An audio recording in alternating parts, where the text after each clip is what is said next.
So I was defining what family law is all about. That is the aspect of law that deals with family issues and domestic relations.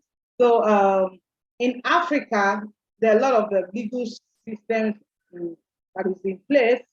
There are other areas of family law that is evolving, like the aspect of surrogacy, artificial reproductive technologies, marriage contracts, property sharing.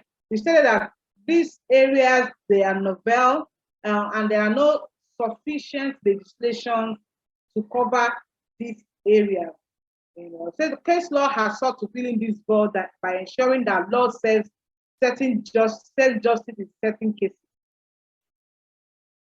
But Nigeria, we have the Marriage Act, we have the Matrimonial Causes, the Matrimonial Causes Act, we have the Marriage Act.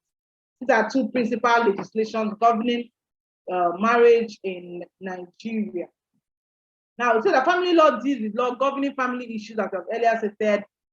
From a historical point of view, Nigeria family law was adopted from the British legal system.